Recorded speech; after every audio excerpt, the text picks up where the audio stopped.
Yo, ladies and gentlemen, thank you once again for tuning in to another episode of the Generation Wrestling Podcast. It's always yours truly, the 29-year-old piece of gold, the franchise, aka the showstopper, better known as the GOW's Resident Tribal Chief. And with me, as always, he got my tag team partner, my brother, my family. He is the flyest in the room, Mr. 1, 2, 3. Pin that ass down, K Breezy, aka EC's Resident Isaac Hayes, King 2 Code in the building, bro. What's good? Nothing much, man. We got this rampage thing going on, man. And you know what, man? Let's just go ahead and kick this thing off, man. We had a trios tag team match here, man. We had Private Party. We had Butcher and the Blade going up and trying to get those AEW tag team titles off of the newly won Acclaimed as they defended those championships, man. Not a bad match. Good way to start the show. You know, Tony Khan does pretty good when he starts the shows. Sometimes it's the ending that we kind of left to look at again, but so far, good match. It's funny seeing Private Party in the ring and us thinking, man, you know, they could be future AEW champions when we first saw them, and then to see the Acclaim, and we were like, man, you know, they really weren't much of anything that we saw the joke that they were. But it's funny how things have shifted, and one became better than the other, and one's been there less time than the other. So it's funny just to see that Private Party just still ain't figured it out. I can see now they trying to figure it out with Matt Hardy, but honestly, man, for me it's too late. I mean, you can never say too late. They can eventually figure it out, but right now the Acclaim has definitely surpassed them. What did you think of the match, man? First of all, Leo, shout out to you. Block Party Part Leo. 2. Yes, sir. Yes, sir. Yeah, like you said, man, it is kind of funny because, you know, we said that the Acclaimed, and I remember this. I know we said that the Acclaimed and Private Party were rip-offs of the Street Profits, right? And again, you know, we really thought that outside of the 1-2 step move sets and matches of Private Party early in their AEW careers, we really thought that they were going to be like that tag team, right? We just felt like, all right, they just need to clean it up a little bit. We gave them the excuse of not really being on national TV and stuff like that. So, like, all right, cool, you know, maybe they just need to learn how to work on a major league format. But I will say this, from what I saw tonight was probably as crisp as I've seen them look in their whole time there. Like, tonight wasn't too bad. But like you say, right now, the Acclaimed, they're just head and shoulders, man, just so far above Private Party right now in the tag team division.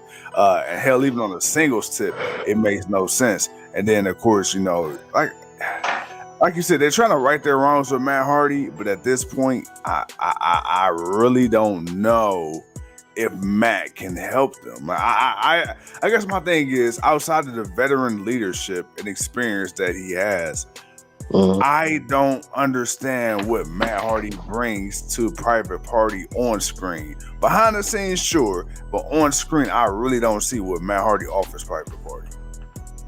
Yeah, no, when Private Party are in some matches with other people, they tend to have some. They tend to look good, you know, when it's like a match like this. A lot of the issue a lot of times is when they have their own matches, and you know, it just after a while they just seem to get tired and they just seem to get lazy, and it just gets too choreographed. Like I say, you're walking too much, and it's like, come on, man, you got to pick up the pace. You got to hit these marks, man. After about a year or so, you would think, that they would have improved, and it was sad not to see that. But then to see that in the Acclaim as a team that's young, definitely needs some work. But then we watched them work and get better, and now they're the AEW Tag Team Champions. So, you know, it's definitely a tale of two different tapes, but it is what it is, man. We got the Gun Club with a promo. Basically just sitting there talking trash with Stokely and WB. Then we got Jade Cargill cutting it raw and unedited. She let it be known, man, she ain't phasing none of these bitches. But then Nyla Rose walks up and let her know, we ain't done. You got lucky the last time you beat me. We need to run that back. And they gonna run that back, but on Jay's. Run it. And then of course, man, we got Lee Moriarty versus Del Sol. He basically beat Del Sol, of course, as we should have thought. Then we got Heyman Page cutting a promo, which led to Andrade challenging 10 for his mask versus career. But there are reports that Andrade, as you sent me earlier, that Andrade asked for his release. So we'll see if that comes Free of Andrade. Right, we'll see what comes of that next week. And then, of course, man, we got a nice little match between Jamie Hayter and Willow. Hey, man, Smash Mouth. Hey, I like this match, man. These two was really, they were really going at each other, man. Yes, sir. Of course, you had the shenanigans of Britt Baker and Rebel. But what did you think of this match, man? Again, Paige said, she's here to be, the face of the revolution for the women again, much like she was in WWE. And again, we got 2 matches, 2 nights in a row, longer than 5 minutes. And the women really got the time, to really show got time to show their skills and their skill sets. I will say though, there was a series of headbutts from Willow Nightingale, and I'm like, man, it couldn't be any more obvious. You ain't making contact, and there was a few things, man. We can nitpick, just because, of course, they're always there. But outside of that, it was cool to see Willow. It was cool to see Jamie Hayter, even though technically she's a heel. The crowd was behind her, man. They showed her mad love. So yeah, man, I'm just waiting on that turn. I'm waiting on her and Britt Baker to finally have, their malice in the palace, if you will, and my girl go full-fledged babyface. But other than that, man, this is a really good match, and I love Willow. I'm not sure if she's signed to AEW yet, but if she ain't, she will be. I think she is. Yeah, definitely can't wait to see her when she develop it and move up to that next level. Next up, man, we got the promo from WarJoe, the TNT and Ring of Honor TV champions. They're apparently tagging up, and I ain't gonna lie, boy, that is a tag team of destruction right there. That is some serious carnage coming somebody's way. So it'd be interesting to see how that works out between those two. Then we got Dolph's little brother. He came out and got his ass whooped by Hook. And then we got a promo from Moxley and Page hyping up their match in Cincinnati. And then, of course, right now, as Mark Henry like to say, we've done enough talking. Now it's time for the main event, which has just ended as Roosh just pinned Jon Silver in the ring. Bro, not a bad match. It kind of started a little slow, but a nice little bit of time. They got about 10, 12 minutes. What you think of the match? Nah, man, look, the match is good. We got the Dark Order. They back to wearing their mask and everything now, so I guess we're going old school Dark Order. But other than that, though, man, like, the match is cool. It was good. They got a nice little amount of time. My boy Roosh kicking ass. But I think it's damn, man. Damn. The Butcher, he done slimmed down, bro. I'm telling you, man. Yeah, my boy look good, man. My boy look good. But nah, other than that, man, I'm just I'm curious to see what they do with Andrade. Do they grant this release or not? When he was in WWE, he got his release. And now he's in AEW, and he's not being utilized the way we thought he would have been utilized. Actually, there's been reports, man, that WWE has been contacting several talent. One of those talents were Isaiah Swerve Scott for the reformation of Hit Row. I heard about that. And then there's a few other talent, man. And there's rumors that, with Andrade being married to Charlotte now, and of course the lack of proper use of Andrade in AEW, that rumor is, man, that he wants to go back and work for Triple H.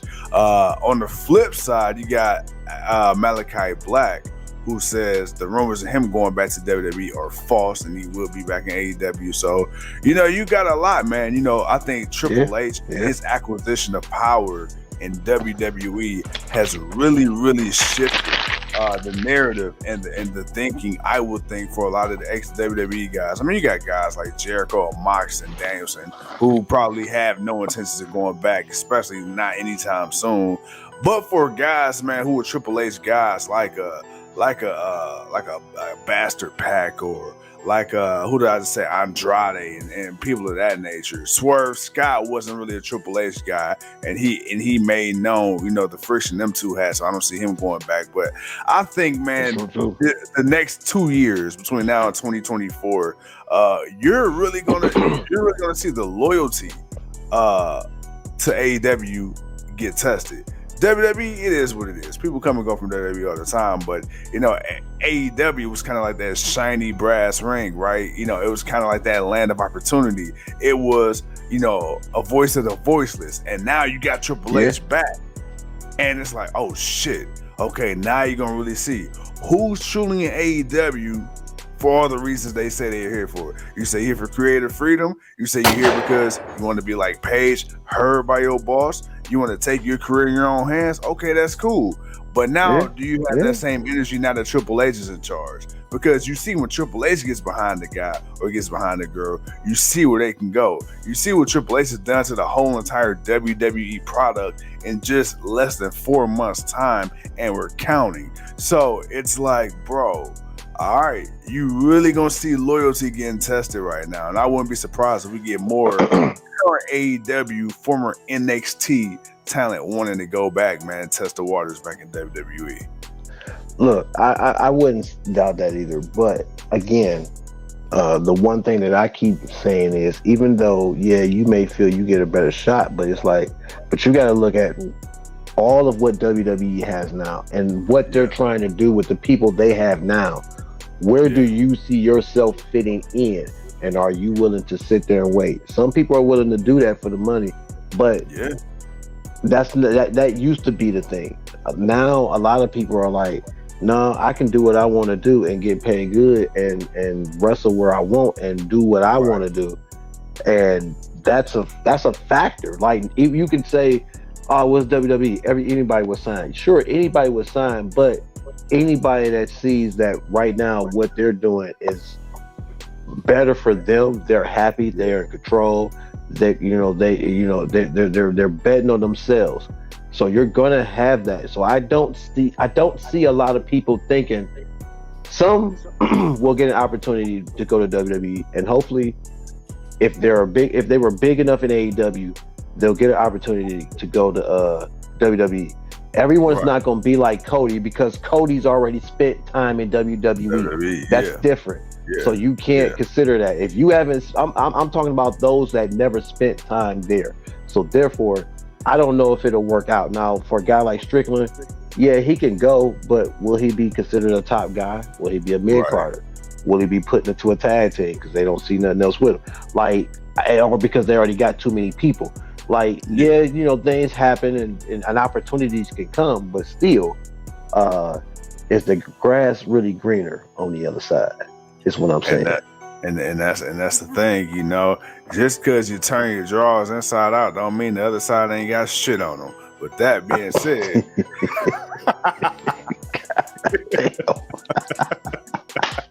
I knew it was coming. I was like, oh, where he gonna hit us with today? What are you about to do? Oh man, hell no! Just because you flip them out don't mean it still ain't shit on the other side. God damn, that is so true. Hey, people think just because the other side clean, they got a fresh pair of drawers. They still dirty. I mean, right? You got the shitty side now rubbing up against your pants, like you ain't. Hey, everything ain't as cool as the other side of the pillow, too, Cole. Oh shit! Oh goddamn! I can't mess with you, man. Oh goddamn! Hell no! That was so real. That was. Hey man! Hey, that long with St. Clair Dice.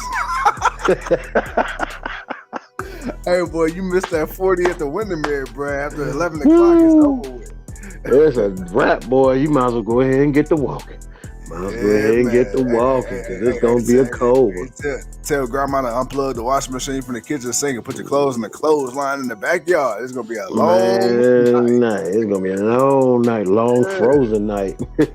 Oh, shit, man. Wow, man. Wow. Dirty draws. It's a life metaphor, ladies and gentlemen. It's a life metaphor. Yes. Don't think everything's good on the other side. Nope, because you never know. There's always a shit stain somewhere. It seeps through. Oh, shit. Why are we talking about this all this long? We need to stop. Hey, call that motherfucker sewer butt. I can't with you. Leo, come get your boy. It's time to go. Man. All right, man. It's late. All right, see? That's when it's time to end the block party. You stupid. Hey, hell no, I call him sewer butt. Look here. I came with you, man. You know what? It's time to end the party. It's time to end the party. The party's over. Right, man. Hey, shot it up. The shit stains have ruined the party. It's time to go. It's a shitty situation now. It's time to go. All right, man. Look, for real though. As always, man, it's been a pleasure. It's been fun. Sit here and talk shit. Laugh at y'all for a minute. Talk a little wrestling. Next week.